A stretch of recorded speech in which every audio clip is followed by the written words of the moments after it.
6, 7. 6, 7. You know why is this like that? It's like okay, okay, isn't it? Is it like yeah? Is it like okay, 6, 7. 6, 7.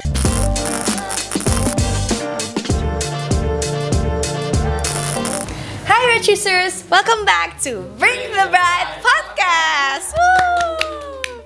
Bring the Bright Podcast.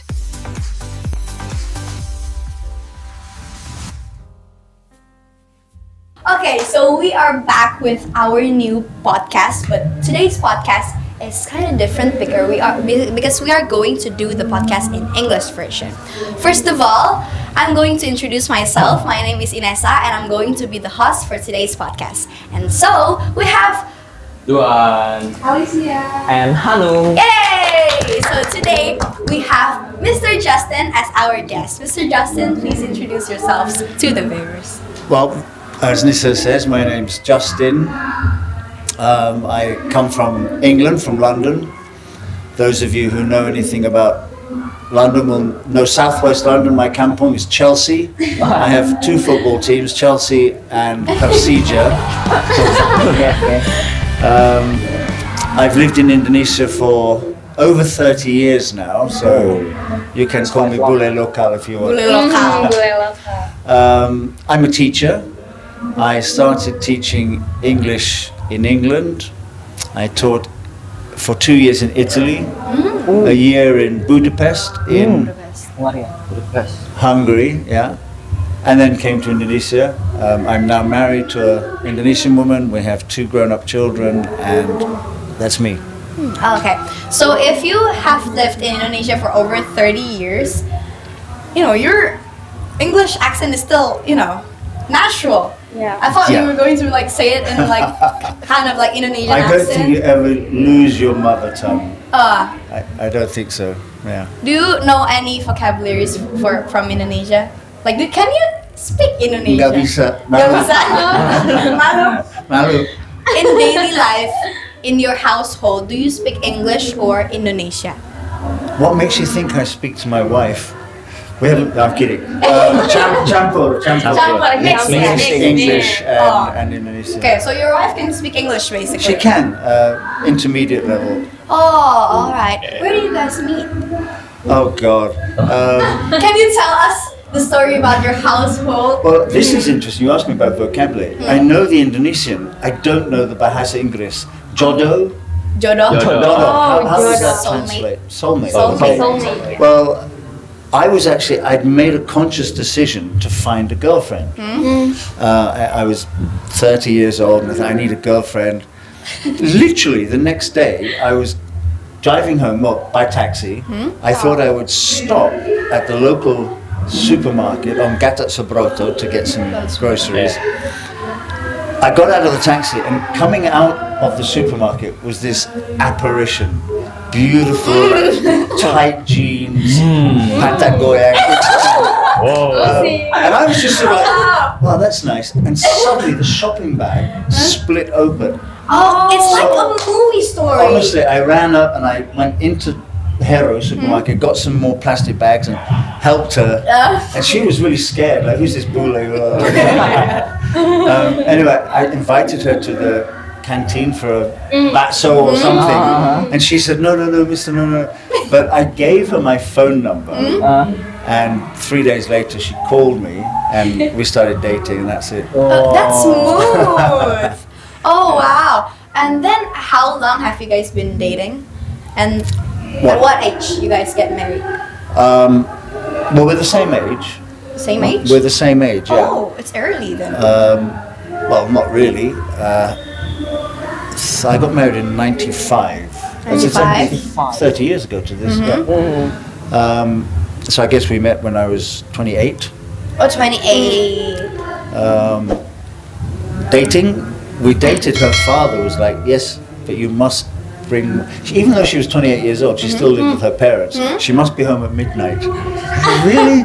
This is like Cinderella, you know? Yeah, Be home that's with our her. culture. Yes. Girls have to be home like Before 10 p.m. before 10 lah. Yeah, but Pernah. you're still, you know, school kids. Yeah. Yeah. Yeah, but like at 28, I don't think. Yeah, it was a bit odd. Yeah. But anyway, we went out for dinner every Saturday and listened to some live music, take her home. Yeah, until, What's your favorite thing about her? well, she's a, this is getting very personal. She's so different, our cultures. She's Betawi, and I'm English, as you know. It's still interesting. Every day she'll do something or say something which is sort of fresh to me. It's like, oh, really, you do that like this? I think the food, The food? in particular, and not just the food itself, but the way it's cooked, put on the table, and then people will come in throughout the day. In England, we have set meal times, you know, and everybody sits down at the table together. And if I was late home, there'd be no dinner. Whereas here, Abis. you put it on the table, and people can come and take it, and they'll sit in front of the TV and eat. Whereas we always had to sit at the table and that kind of thing. So I like the way she cooks and what she cooks. In Indonesia, what's your favorite meal? 3 years ago, I became vegetarian. Up until that point, rendang and satay. Rendang, satay? Yeah. That's off the menu now. I think everybody likes nasi goreng. Never get bored of Never get bored. nasty goreng. I particularly like the fruits here. Fruits? Fruit, buah. Fruit. What do you don't have in your country? Well, mangoes, for example, are really expensive in England. They're all imported. Oh. Whereas we've just sort of had the mango season, and it's like cheap and different varieties of mango. Oh, so your favorite is mango? No, No. I like mango. My favorite fruit is apple. Apple. An apple a day. Oh, yeah, it's good. An apple a day, what? Indonesia's apple is An apple a day an apple a day? keeps. Huh? An apple a day keeps the doctor away. You've never heard that expression? I've ever heard of that, but I don't remember. I've been here 33 years, never had a day off sick, never been to a doctor. Because apple? I think so. Oh. Maybe. It's got lots of antioxidants and goodness. Yeah. But in like Betawi, your wife's Sambal. origin. Sambal. The Oh, sambal. you're talking about Your favorite Betawi food. at Lebaran. My wife's Muslim. She cooks the best ketupat. Ketupat. Lontong. Sayur. sayur. Yes, yes. Ayam opor. And I gained 5 kilos in a week. Yes, Lebaran we eat a lot because you know ketupat and then what again? Opor, rendang, semur. Yeah. And lots of santan. I mean, it's good, but also the funny thing is she cooks so much of it. Those little kotak, what do they call? That's the ketupat, isn't it? Ketupat, yes. The banana leaf. No, it's not banana. Pandan. Kelapa. Kelapa. Apa ya? It might be made from coconut, Coconut the little leaf. boxes, yeah. Kan ketupat kan? Iya. Ketupat. Bungkusnya tuh dari apa ya? Oh, is it brown? Coconut leaf. Yeah. The brown one. Oh, bukan banana leaf ya? Banana leaf. Coconut. Coconut leaf. Oh, coconut leaf. Yeah. But it's rather like in America and England at Christmas and Thanksgiving, we have turkey. Turkey. Oh, turkey. But we only eat turkey once a year. Yeah. And so ketupat is like, seems to me, once a year. And it's so great the first time, oh, this is delicious. The following morning, what's for breakfast? Ketupat. Ketupat. Yes. What's for lunch? Ketupat. Yes. What's for The dinner? whole week. When Idul Fitri, the whole week we eat opor, ketupat. And the second day, No it's like, other oh, menu. ketupat again? Yes. But do you ever get bored of ketupat then? Well, after 3 or 4 days of Yeah. having it for breakfast, lunch, and dinner, course. yeah. Yeah. Oh, being in Indonesia, what's your favorite moment? Like what you ever did here? What's your favorite one? Well, generally speaking, getting up into the mountains. I mean, Hiking? hiking. Jakarta, you know, is mad. Do you know Jakarta is now officially the largest city in the world? Oh, no, I know. Yeah, we've surpassed Tokyo and Dakar. Yeah. Jakarta is now. So it's lovely just to get away into the mountains, a bit of solitude. The best holiday I ever had, I was traveling by myself in Sumatra. When I got off a bus at Padang bus terminal, this boy just came up to me and said, "Mister, do you want to come to my kampung?" Sure, let's go. And Pariaman, they'd never seen Bule before. It's not a tourist place. I spent 3 days there, hiking, fishing. I mean, it's just wonderful, you know. I'm not very fond of Bali, the big tourist centres. Too many Bule for one thing. What mountain though? I regularly go to Salak and Gunung Gede because Salak and Gunung Gede. they're close. I can do that in a day. Leave Jakarta Sunday morning, like 3 in the morning. But I've done, the worst one, you don't know, Gunung Asapan. Never heard of it. It's Banten. Banten. Small mountain, only 1,000 meters, but absolutely brutal. And all the local people, Mister, the Gunung Purusari here, don't go up that one. You know, people go up there and disappear. Which you went instead? Oh, many times. They have a leaf, and I checked this out on Google. It is the most toxic leaf anywhere in the world. In English, it's called the suicide plant for very good reason. Here, the locals call it down polos. And it's like someone holding a cigarette lighter to your skin, burning for like 12 hours. It's Hours? horrible. And then you touched it? Like we walked straight through. We had to find water to filter some water. There's a damp, shaded area. We didn't realize at the time, but these leaves were Gimpy plant, suicide plant, down polos, and literally me and my 2 hiking friends, grown-up men, screaming. And we got into the river because it's cold up in the top of the mountain, and it eased the pain slightly. And so we walked 8 kilometers up to our waists in the river, going down the mountain just to relieve the pain a little bit. And of course, it's that sort of thing that afterwards makes it memorable. You know, at the time it's horrible. Yeah.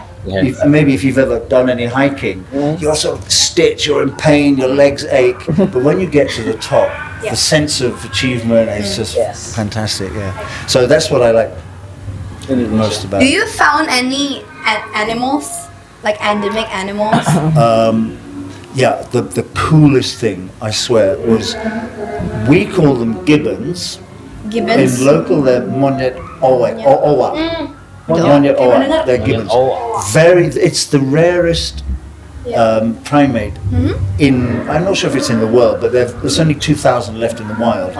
And we saw 2 of them hanging, like long arms like this, and they were sort of looking at us like this. And then, like, 5 seconds only, but it was amazing. And then they just disappeared, and we could hear them. Oh, that's why we call it Monyet Owa. It's the West Javanese gibbon. And to see 2 of those, I mean, I've seen wild boar, pigs, and snakes and monkeys, but that particular species, very rare, very privileged to see that. Yeah. That was actually in kind of Sukabumi region, not too far. You said you were a teacher, right? I am. Where do you teach? At the moment, currently, I'm teaching high schools. High schools, Yeah. like us. I'm teaching Bayoran and Oh. What do you like the most? Is it, you know? I like the ability of the students. Actually, the kids have really good English, so I don't have to struggle to explain things. But that's what I'm doing at the moment. I've taught lots of company classes over the years as well. Okay, so guys, we are having a Q&A session that the question will be asked by Luan, Chia, and Hanung. Please, you guys. Okay. Wait, I have to open my eyes. Nothing too complicated. No. No, just about education. Surroundings okay. education. Yes. Okay.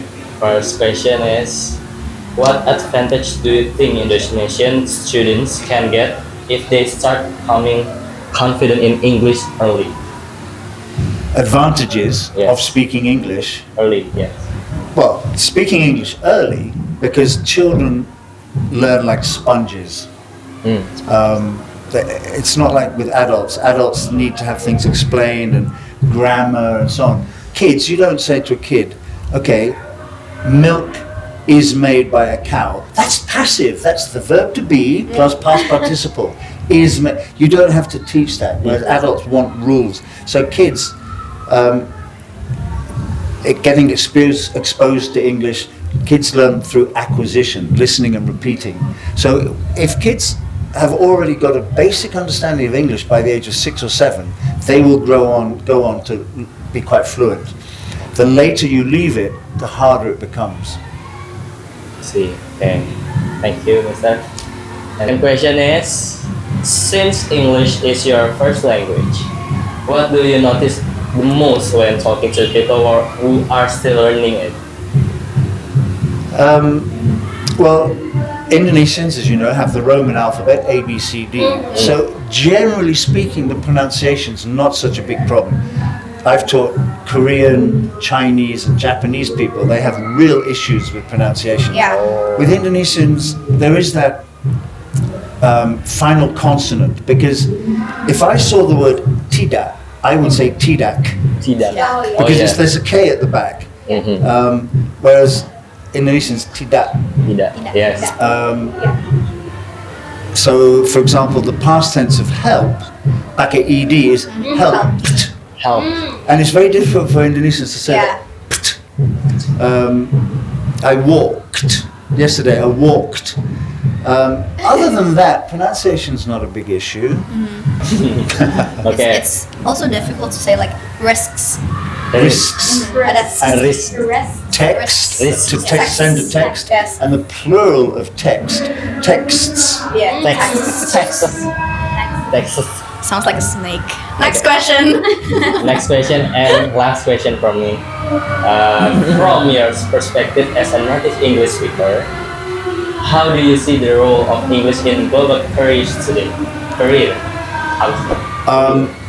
One of my techniques for motivating students is to tell them, whether it's true or not, I don't know, that English is the most important subject you learn. More important than science, maths, bahasa. Yes. Why, Mr. Justin? And this is absolutely true. I have 2 boys. They both dropped out of university after like 5 semesters, much to my annoyance, because I'd spent a lot of money on universities and stuff. Please finish, you've got 3. No. And so all they had was a high school diploma. James, my eldest, he went for an interview with a tech firm called Moratel Indo. And they said, well, normally we require minimum S1, a bachelor's degree, or diploma. He had nothing, he just had his high school. But they gave him an interview. His English was so good, they invited him for a second interview, and he had a Zoom interview with the director in Singapore, who said, give him a job in the international sales division, with no qualifications, no work experience. And so that's just one example of why English is useful. But I mean, of course, it just opens up the world of knowledge, entertainment. If you go on holiday to Japan, if you meet someone in Japan, they're not likely to speak Bahasa. You're not going to learn Japanese. So you often see German people speaking with Japanese people in English. Or if you go to Brazil, you'll see a French tourist speaking with a Brazilian in English. So it's that sort of opening up of communication, access to knowledge, and job prospects, I guess. Thank you for your questions. Yeah. Learning English is important, guys. Yeah, It's because- very useful now. Yeah, English is international language. Language, yes. Absolutely. Do you know, one of my students quit. And his name was Hanson, and I asked his mother, why is he quitting? Oh, he's going to focus on Mandarin, because Mandarin will become the global language. Now, I didn't say, don't be stupid, madam. I said, oh, good, well, good luck. But not a chance. And do you know how many people in China are learning English? Have a guess, how many people are learning English in China? 3 million? 3 million? there are estimated 400 million people in China learning English. They all, and aviation industry, for example, if you want a job in the airport, you must speak English. Air France flying to China, what language are they going to speak? English. All of aviation, all the airplanes, Boeing, Airbus, all the operation manuals, all the instructions, all the safety procedures, it's all in English. So, yeah, it's such an important language. Do you have any tips though for our school to like improve our English skills more? Because Yes. the students here is just like super lazy to learn English actually. Don't play Mobile Legend. No, I'm kidding. Don't play Roblox. No. Well, apparently, you can learn vocabulary playing Roblox. Roblox. Tell me what you've learned playing Roblox. I played Roblox when I was at 4th grade, and then when I play Roblox, I can speak English. You know, when I was like 1 to 3rd grade, I cannot speak it. You know, I just know the vocabulary. So but I you're cannot saying your speak English is because you played Roblox. really? You know, like almost 90% just because Roblox, and then YouTube. I watch a Roblox player in YouTube, so Well, just like playing Roblox. When you asked me for tips, one of them was going to be watching stuff on YouTube in English. Yes. What I really dislike is TikTok. I dislike it with a passion. My wife lies in bed scrolling. I said, honey, what are you looking for? Nothing. I said, what do you mean nothing? It's just random. Yeah, It's like- no purpose. No, absolutely mindless. Whereas if you go to YouTube, choose something like with my students recently, I said, I need to find something that, will interest them perhaps. So I just found a 10-minute video on the latest developments of Ibu Kota Nusantara. They didn't know what the latest was. It's all in English with subtitles, and so we can, and then discuss it afterwards, the development of, so it's things that kids are interested in, educational, informative, and useful. So, yeah. We have to be selective though. Even though I use TikTok, but I'm still selective on the videos. I learn a lot of vocabularies too from TikTok slangs, because it's like, I learned slang from my students. Slangs. Brain rot. brain rot. Which is from doom scrolling.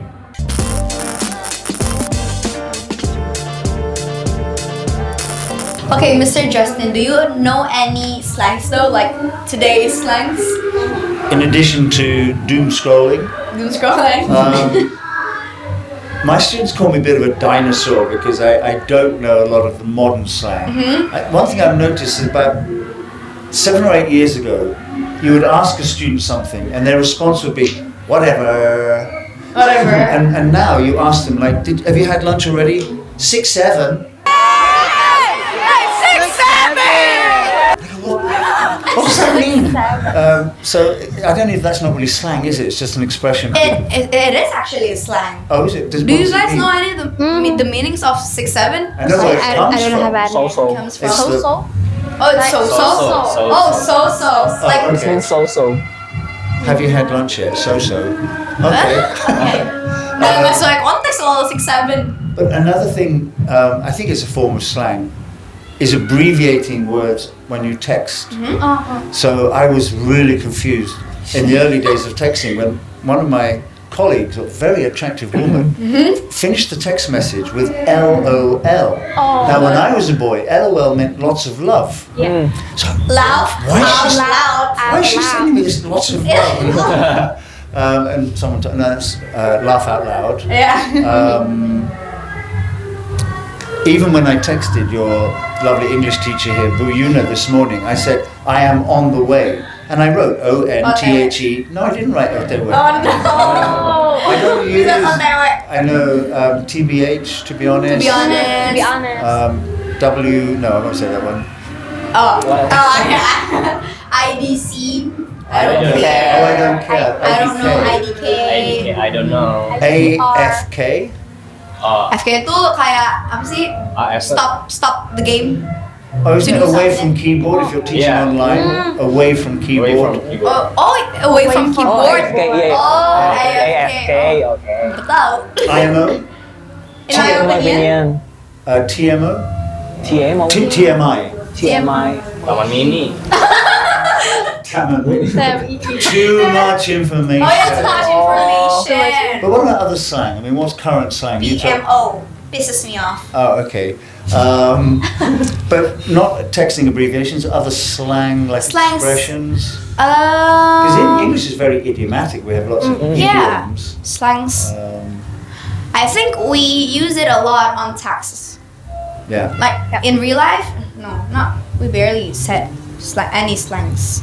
Alicia, do you have any questions? Okay, so it's my turn to ask your question. So my question is about education system in UK. So my question is, what are the biggest difference between the public school system and the private school system in your country?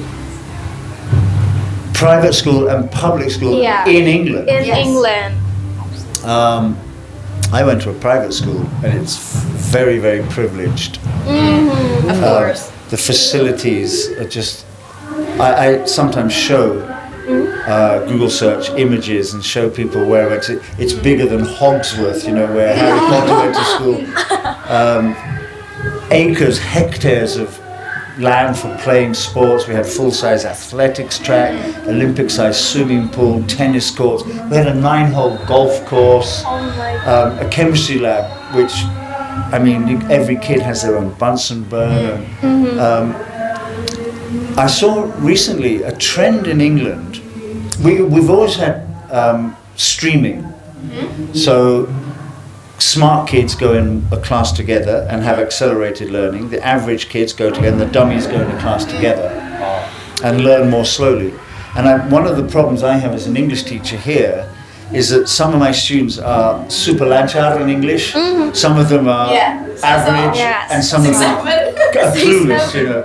And it's really difficult to teach one blanket lesson that covers everyone. Not too boring for the smart ones, not inaccessible for the weak ones. So that's a real challenge. I don't think they have yet this notion of streaming kids and grouping them according to ability. But state schools in England are pretty good, except for inner city, discipline's become a problem. Here in Indonesia, kids are, by and large, very well behaved, very polite and respectful. In England, you go, right, kids, sit down, this. I'm sorry, but they'll say that. In inner city schools, there are kids coming to school with knives. They have to have security checks now. Kids wearing hoodies and goes all quite sinister. That's on public school or No, private in state school. We call it state school. State School school. and equity. State school. Oh, so it's from the government, like the government school? Yeah. Oh. And inner cities in Birmingham, in the poorer districts of London and so on, it's pretty rough. It's free, right? Yeah. The public school? No, public school. The state school? What is Well, actually, it's really weird. In England, public schools are actually private. Oh. State school, I know it's State. contradictory, isn't it? State. But public school is It's private, private. whereas state school is the government, the free It's the- government. Oh. Yeah. So there's, what is it? The 3 schools? No, State No. school, public school, and Public private school. school? Actually public schools private. are private It's- schools. Oh, jadi satu. Yeah. Oh, it's the same. It then. comes from like 300 or 400 years ago when education wasn't compulsory. In the 1800s, children didn't have to go to school if they didn't want to. So schools were opened and they were called public. Anybody can send their kids. I mean, they were fee paying, but that's why they're called public, although they're in fact private. Do they wear any uniforms like Indonesia? Yeah. Because I heard like the state school, just like normal schools No. for every day. No, everybody has uniforms. Uniforms. I think some schools, we don't have the same system as America. What you call SMA is sixth form. It's kind of baju bebas. You can wear what you like. Oh, but they do have Yeah. uniforms. Yeah. All right. Next question, Tia. Okay, so the next question is, like, the student in there have a lot of homework or not? It's 50 years ago since I went to school. We did. I got a lot of homework, but I was at a boarding school. Boarding school. So school. I can't remember exactly. I think dinner would be like 6 o'clock till 7. Then you would have study period, like 7 till 9. Everybody just sitting silently doing homework. So we had. Not as much as Indonesian kids, because my students, they finish their homework and then they have less cursus, mathematica and English and piano, and it seems to me the kids here have a lot more homework than we did in England. Yeah. But in our school, the teachers barely give us any homework. Really? Yeah. Because maybe they're scared the students will not do it. Well, what you have more of here as well is like group projects and assignments. Group projects, Yeah, yeah, group kerja project. kelompok. We call it kerja kelompok, and then we go to our friends' home to Yeah, do yeah, it. Yeah, that's our learning system. Yeah. Hanung, do you have any question? We know that you have been in Indonesia for 30 years and you've been teaching from different school, just like the. And you know that Indonesia have the Jakarta that now have the most population on earth, and you know, and most of it, you know that they cannot speak English just like us, or maybe they cannot speak English more confident because you know they have their own type of confidence than they have. And my question is, what is one thing you think helps people become more confident when speaking English? Like, on your opinion, good pronunciation or just naturally speak English? When I'm teaching in schools, there are students who, from day one, switch off. I can't speak English. Nggak bisa, mister, nggak bisa. And it's that attitude, I can't, which I really dislike, and I try to eradicate from the beginning, because English, one of the reasons it's become the global language is you could talk about British colonialism, you could talk about American economic dominance of the last century. The main reason is English is a relatively simple language. The Roman alphabet, A, B, C, D, is the simplest writing system ever developed. I don't know if you speak any other languages, but Chinese and Arabic obviously are different. But Italian, I speak parlo, you speak parli, he speaks parle, we parliamo, and they parlano. So you have to conjugate the verbs, parli, parlo, parla, Similar parlia. to French. Similar to Similar French. to French. But in English, I go, you go, we go, they go. Yeah. Yes. It's actually relatively simple. So that attitude is I really dislike it, is when I can't speak English, therefore I'm no good at it, I'm not going to try. And I try to dispel that immediately. How old are you? Yes. No. Yes, no, yes, no. Listen to my question carefully. How old? And then I understood that question actually. So they sort of convince themselves they can't understand.